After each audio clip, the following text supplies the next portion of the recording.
écoutez Wally déglu naa ko nee na daf fi ñëw mais gis naa tamit gars yi di dagg extrait. et ci extrait boobu aussi ça y a de la manipulation quelque part parce que ci extrait boobu li manipulation fu mu nekk mooy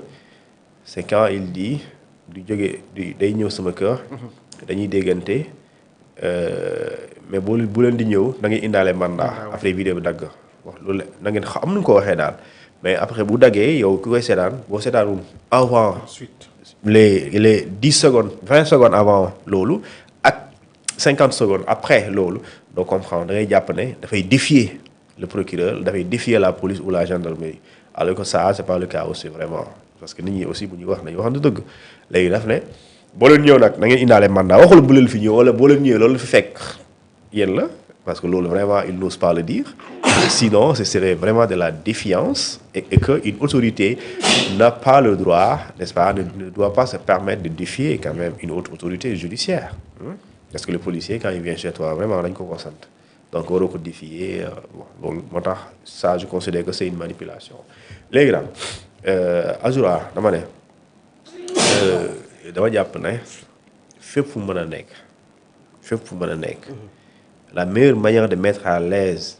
képp ku koy jàppale c'est de lui dire allez monsieur nga dem à la disposition de la justice du la rey du la torturer du la xas du la saaga sañu la xosi te du la xosi dafa am loo wax ñu joxte ne lii dañ ko yoon da koo tere léegi am nit yi wax ne moom dafa tàggoog sagoom mais loolu justice da koy def yàlla xam na ne suñ ko yóbbee ci kanam procureur balaa procureur di ko dugal wala muy décider nii ak ne day def examen xool est-ce que waa ji liñ ko wér na léegi si vraiment am na yaxin médecin bi ne ko monsieur le procureur de li nga ma sant conclusion yi mooy kii dafa am problème xel dafa soxla traitement procureur du ko dugal ci kaso bi loolu laa la wax te lii nii suñ ko jàppee bu dee médecin bi loolu la wax li ma la wax nii la mooy am. Mais si vraiment c'est le contraire ñu gis ne vraiment amul benn problème mental wala benn problème psychique wala psychiatrique dans ce cas procureur amul leneen lu dul envoyer en prison. waaw parce que les faits sont là mooy la matérialité injure publique est un délit et vraiment flagrant délit jugé après avec sursis loolu beneen débat la léegi nag Waly Diouf si waxam aussi dégg naa mu wax. Azoura dañ ko war a jàppale waaye dañ ko kan moo koy jàppale c'est qui on non c'est-à-dire quand tu dis que dañ ko war a jàppale mooy on doit l'aider yow tu jàkk nga pour aider ko et tu as eu au moins l'occasion plusieurs fois 12 mois que vous êtes dans le pouvoir et son frère de surcroît le ministre Maïmouna Dièye dañoo jëloon fii n'est-ce pas ñaata milliards 5 pour assister les victimes du point de vue social waaw léegi loolu xanaa moom bokkul ci mbir mi wala y a pas d'amélioration tanewul dafa bokkul ci mbir mi wala tanewul c'est-à-dire que li ma bëgg a wax fii mooy et moi j'étais d'accord et je suis d'accord aussi ñu jël xaalis jàppale nit ñi nga xamante ni dañoo am traumatisme sëñ bi nit ki lu mu dund mu jaaxal ko moom rek moo la ko mun wax mën na la expliquer après nga am sentiment de compassion mais moom bu koy dund moo la ko gën a xam kooku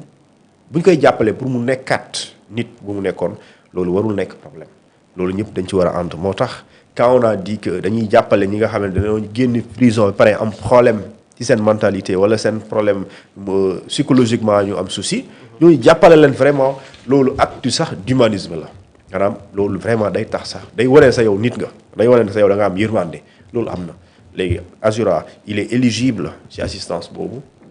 et je pense que cette xaalis boobu séddale nañ ko waaw léegi moom war na mën a bokk ci loolu en plus j'ai vu ci histoire Pastef aussi que ñu ngi doon jàppale sans même ñu nekk au pouvoir ñu ngi doon jàppale ñi nga xam ne ñoo nekk victime ñoo am problème ci wàllum xel wala ñoo xam ne dañ leen traumatiser ci mbir mi ñu leen di jàppale ñoom ñu ngi def suivi boobu léegi Azoura aussi dafa war a nekk ci logique boobu dafa war a nekk ci cas boobu man foofu la laa ko mënu comprendre sérieusement Waly Diouf Bodian amul ku ko gën a jekk pour jàppale ko su dee mënu ko jàppale ci moyen Pastef Pastef gëmuma ñàkk na xaalis bu ñu ko mën a fajee. Si c'était une facture de 10 millions je dis bien une facture de 10 millions pour mu faju Pastef est capable de sortir 10 millions ba pare may ko 10 millions. loolu vraiment dëgg la. Azora même si laaj bi yàgg na wax ne moom mooy fay këram moo yor dundam lépp moo koy defal boppam il a toujours dit. waaw léegi mooy problème bi léegi nag man loolu laa mënul comprendre. léegi nag te il y a plus d'un an pour le faire maintenant si vous ne le faites pas sachant que vous dans votre entendement que moom dafa am problème xel su defee loo xamante ni yoon daf ko tere nag yoon dafay topp.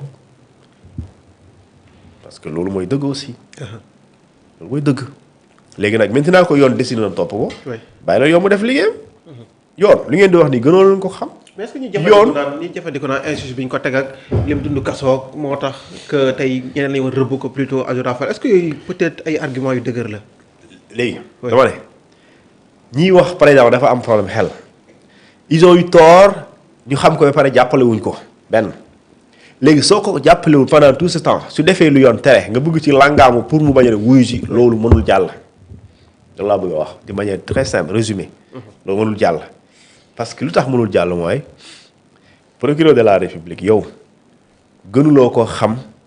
lan la ko yoon tënk ne ko sëñ bi kii un malade mental n'a pas sa place en prison. yaa gis benn malade mental mu nekk ci kaso bi ñu koy tëj amul sëñ bi. les malades mentaux yi ngay gis ci mbedd mi àdduna du yàgg ba ñu ramassé la yóbbu leen ci kaso bi. du am de déedéet da leen di boo leen di ramassé da ngeen di jël dans des centres yi nga xamante d'assistance sociale. foofu la ngeen di yóbbu wala pour ñu traiter leen fa mais doo leen yóbbu ci kaso bi. parce que yoon wax na ne ñii ils sont irresponsables du point de vue pénal et pour que nga mën a wax diw il est irresponsable du point de vue pénal il faut médecin moo koy wax et médecin boobu noonu je dis bien. Comme on fait des réquisitions pour X, Y fait, dans ce cas, si Azora aussi est arrêté, d'accord, le procureur va ordonner ce même examen pour nous voir effectivement là. Mais maintenant, comme nous l'avons dit, les gens sont libres de soutenir qui ils veulent. Mais nous aussi, on a quand même ce qu'on appelle la raison et on comprend, d'accord. Comme nous l'avons dit, je pense qu'aujourd'hui, Ousmane Sonko en tant qu'autorité d'accord, de l'État, haute autorité de l'État d'ailleurs, n'importe qui ne traîne pas avec lui. N'importe qui ne traîne pas avec lui. Oui. Donc quand je dis n'importe qui, tu as des problèmes mentaux, mais on ne peut pas se permettre de laisser